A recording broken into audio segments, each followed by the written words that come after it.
Welcome to ePadasala lecture series in computer science. Last module we discussed about some of the fundamentals of greedy approach.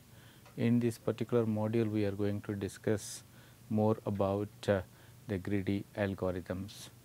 The learning objectives of this particular module is to review some of the fundamentals of greedy algorithms that were discussed in the last module. We will discuss about one of the most important problem in computer science, that is the knapsack problem. We are going to discuss about how greedy approach can be useful for solving this particular problem. Then we will discuss about the basics of compression theory, and especially we are going to discuss about the greedy approach for solving the problem of coding using the algorithm called Hoffman code algorithm.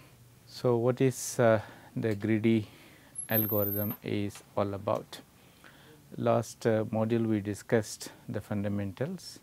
I said for some of the optimization problems the solution involves taking a sequence of decisions, and a greedy algorithm always makes the decision that is looking best at the present moment. In other words, it is locally optimal. Last module we discussed that greedy approach is useful for solving optimization problem. Probably you can recollect what the optimization problem is all about.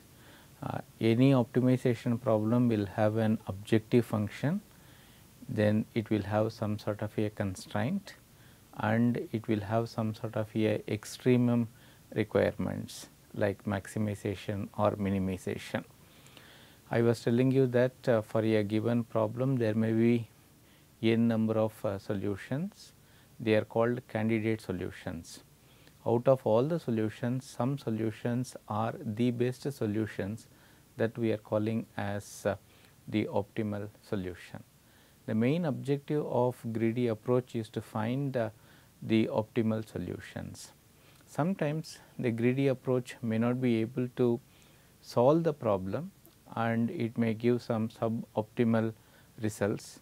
In spite of that, greedy approach is very popular because they are considered to be more faster, and many times they are giving optimal or suboptimal, in other words near optimal solutions. So, first we will discuss about one of the most important problem called knapsack problem. So, let us begin with a small story. Let us assume that a thief has entered into the museum. The museum has got fabulous paintings, sculptures and jewels, and let us assume that every item is having certain weight as well as the profit, and unfortunately the thief has brought only one single knapsack. Knapsack means a large bag. So, the issue is the thief cannot take all the items. So, he will look for the items that can fetch the maximum profit for that particular person. So, in other words the problem of knapsack is about how to maximize the whole. This is called a loading problem. In fact, many problems in computer science can be modeled as a knapsack problem, where you have an objective function. The objective function is to maximize, and this maximization of profit is possible by the optimal packing of all the items. So, let us discuss about how to apply the greedy approach for this particular problem. So, the important gist of that particular story is like this. A knapsack is given. So, the knapsack maximum capacity is W, That means at no point of time the capacity of the knapsack can go beyond this W, and we are given a set of items. There are n items that are available. Each item is having a weight Wi, and it is having a profit or value called P of I. So, let us assume that the weight, profit and W are all integer values. So, the problem of knapsack is very simple. We have to pack the items into the knapsack so that the profit is going to be the maximum. So, this is what the knapsack problem is all about, that is how to achieve the maximum profit. So, this problem is so popular, and in fact, in computer science we study about two variants of the knapsack problem. One is called 0-1 knapsack problem, where the items cannot be divided. In other words, the thief has to take the entire item or he has to leave it. In other words, if there are electronic goods available, we can't break an item. So, that means either we have to take the item into the knapsack or we should leave that particular item. The other variant is called the fractional knapsack problem, where we can take what you say partial content of the given item. Suppose if the item is a powder or liquid, then we can take a small part of the item into the knapsack. It is conceivable that fractional knapsack problem is a easy problem that can be solved using the greedy approach, and 0-1 knapsack problem is considered to be a toughest problem in computer science. Fine, we will take the fractional knapsack problem and let us try to give a mathematical formulation. The mathematical formulation is like this. So, xi represents the fraction of the item that are loaded into the knapsack, and the corresponding profit is going to be P of I, and every item is having a weight W I. So, that means now you can see that the mathematical formulation of this problem is maximization of P I and xi, where the aim is to maximize the profit, subjected to the constraint that the weight of the items that are loaded into the knapsack should be less than or equal to W. So, xi ranges from 0 to 1 and I ranges from 1 to n. That means there are n items that are available. This is the mathematical formulation of the problem. So, this is the graphical illustration of how it really works. So, we assume that the bigger bottle is going to be the knapsack, whose weight is given as 20 kg, and we are given 3 items, and items weight as well as the profit are given in the figure. So, the knapsack problem is we have to load the items of the smaller things into the larger thing, so that we can get maximum profit. This is the fractional knapsack problem. So, that means we can take a part of the item onto the knapsack. Imagine like this, I will go according to the profit. So, just to see this particular diagram. So, you can see that the profit is given. So, for item 1 the profit is $24, item 2 profit is $20, and item 3 profit is $16, and the corresponding weights are given as 14, 18 and 10. Suppose let us say if I go according to the profit, you can see that item 1 is having the maximum profit. So, I am just loading the knapsack with item 1.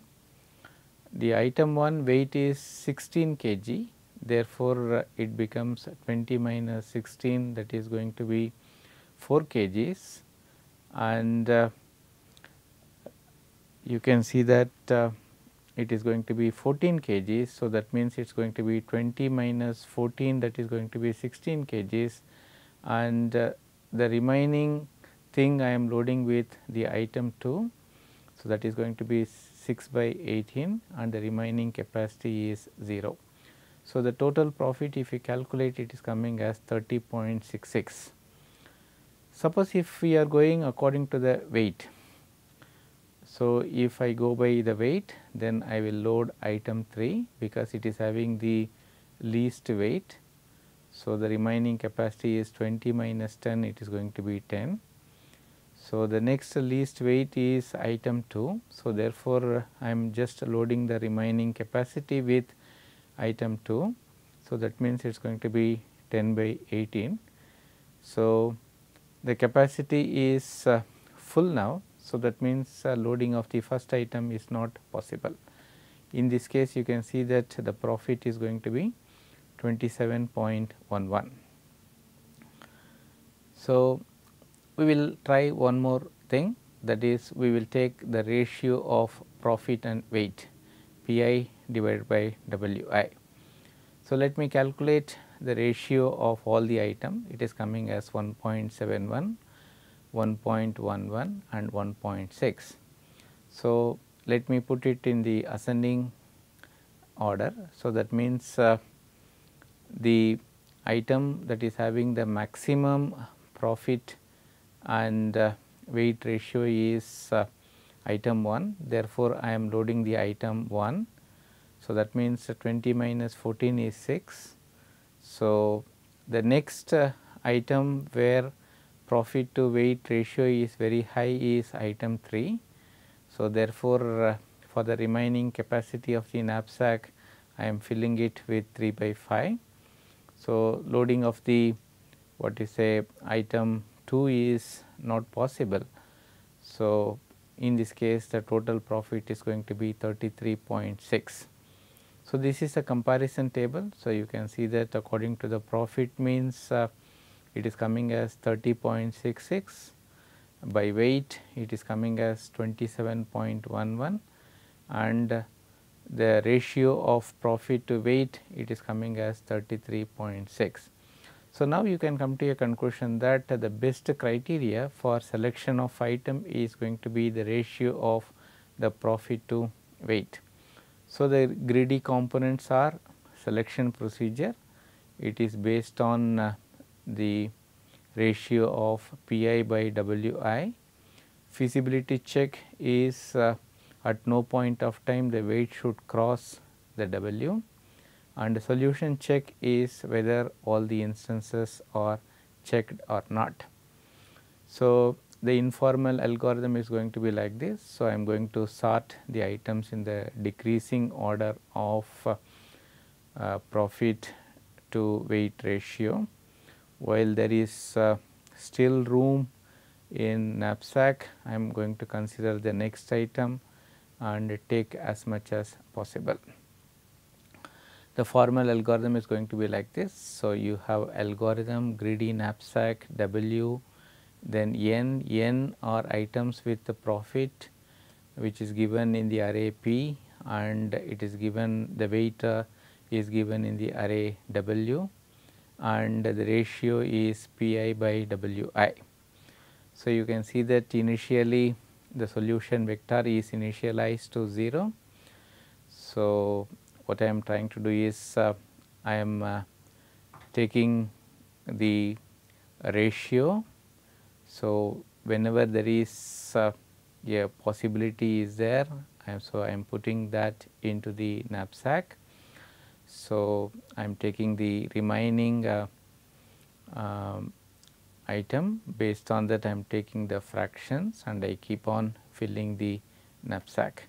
So, whenever I am filling the knapsack with the particular item, the corresponding vector is going to be 1.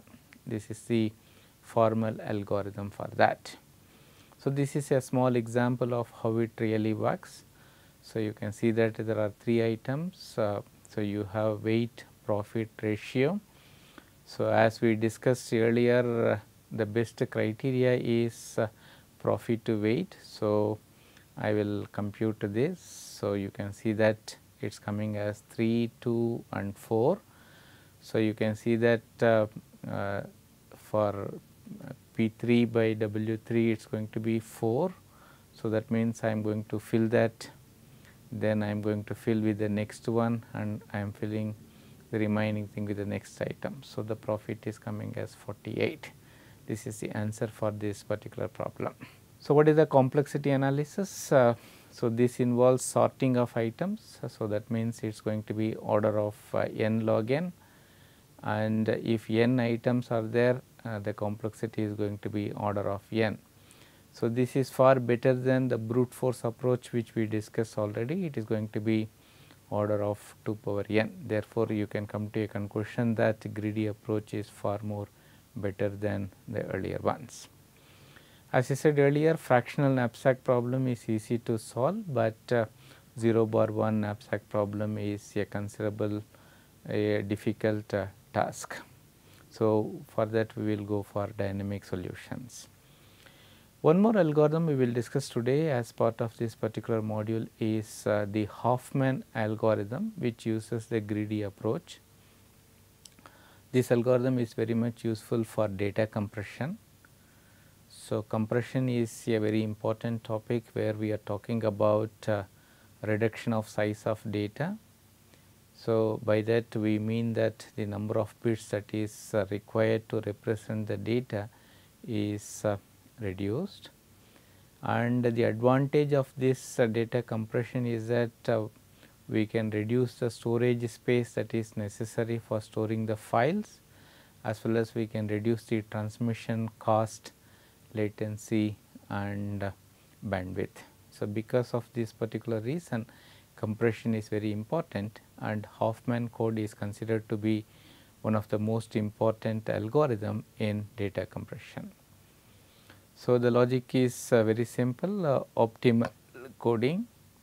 So, let us assume that I want to transmit 3 symbols ABC.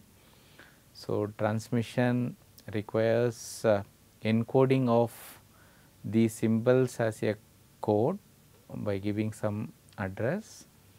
So, that means 3 symbols are there. So, that means let us assume that if I go for fixed length code, so that means I can go for 00, 01, 10 and 11. So, even though there are only 3 symbols, so I require at least 2 bits to represent that. So, that means in fixed coding, if I go for this, and if I want to transmit a file that consists of 1000 characters, then 2000 bits are required in order to transmit this. So, the main issue here is fixed length code, which is suboptimal. So, that means it is not very optimal. So, the logic is very simple. Why can't we go for a variable length code where every symbol will not have a fixed address, but rather a variable address. So, we require some sort of a methodology for that. So, that is given by Hoffman.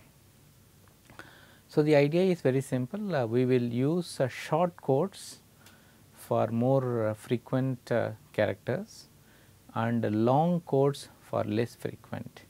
So, in other words, we are looking for some information content, and if a symbol comes very frequently means, so that means it is not very important. So, we will use very short code to represent that, and if a symbol comes very rarely, that means information content is very high. In that case, we will go for the longer code. So, we will just give some important definitions. A code So, a code is the mapping of character of the alphabet to a binary code word. A prefix code is a code such that no code word is the prefix of the another code word, and this is assigned using a encoding tree. So, encoding tree represents the prefix code, where every external node stores a character, and the code is given by the path from the root to the external node, where every edge is given 0 on the left hand side, 1 on the right hand side. So, we will take a very simple example of how to do this. So, I am taking 5 symbols, and every symbol is associated with a frequency 2, 6, 9, 2, 7. Say for example, if I take a string like AAB, you can say A occurs 2 times and C occurs 1 time.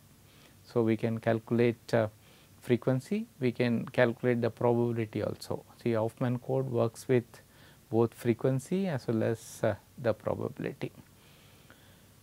This algorithm uses the greedy approach.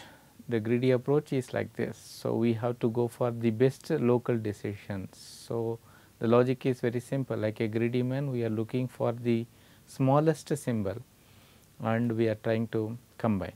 So, given a option, we go for the least frequency symbols. The least frequency is A and H. So, I am trying to combine this. So, this is 4.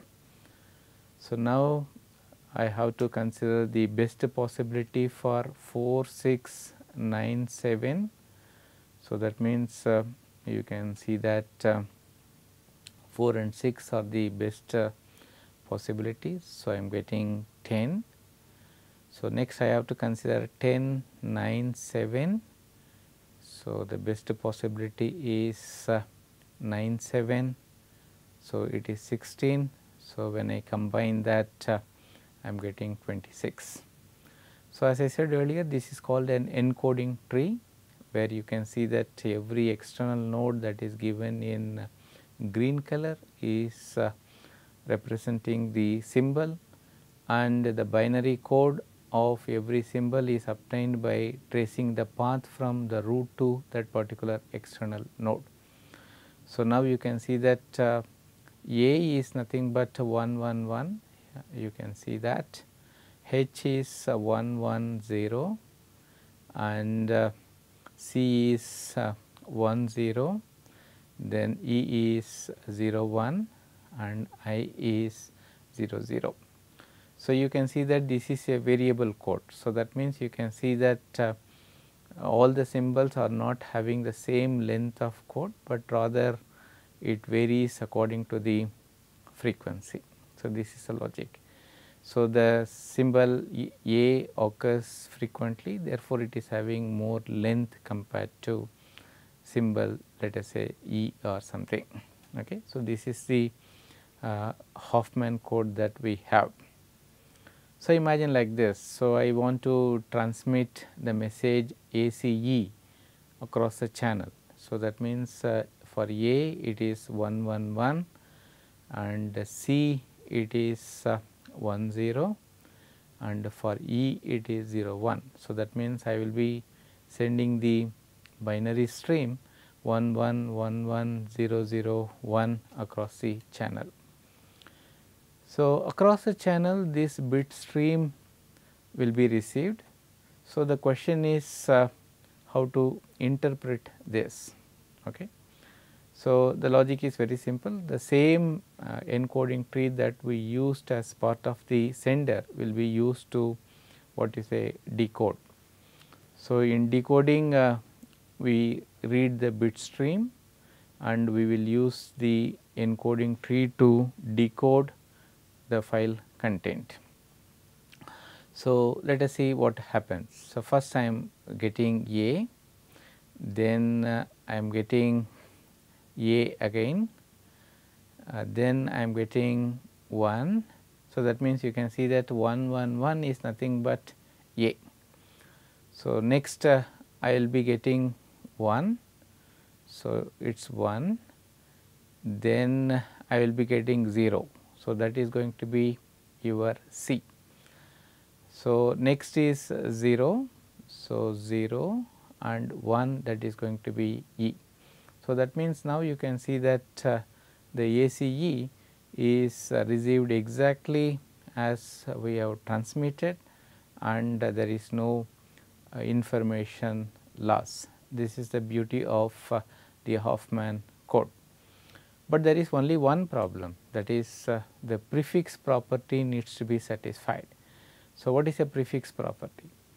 Prefix property says that no code is should be the prefix of another code. For example, let us say if for one symbol it is 0 0 0 hypothetically, then this should not be the prefix for any other code like 0 0 0 1. Why? Otherwise there will be a lot of confusions. So, the message will be misinterpreted. For example, if 0 represents character A, 0 1 represents let us say character B, then how you will interpret 0 0 1. So, this is where problem comes.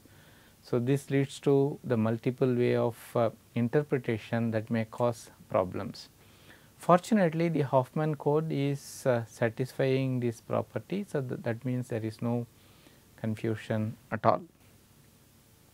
This is the informal algorithm.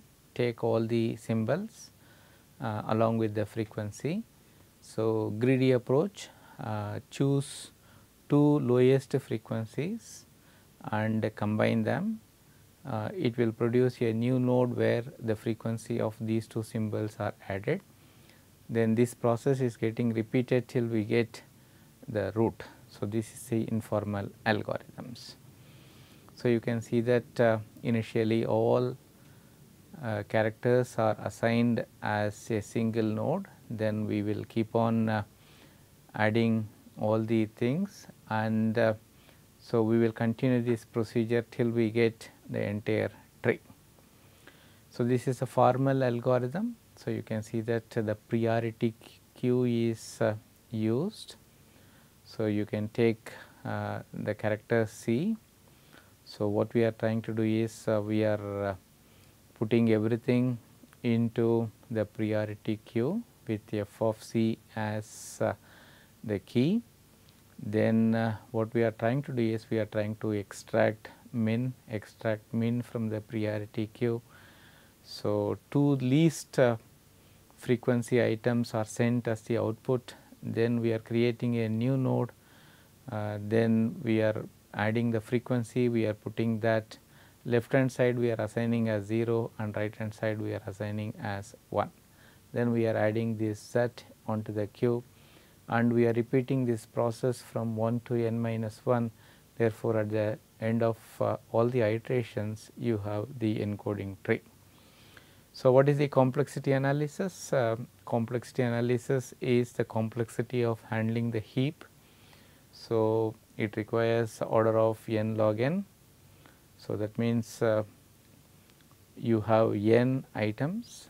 So, that means the total complexity time is order of n log n.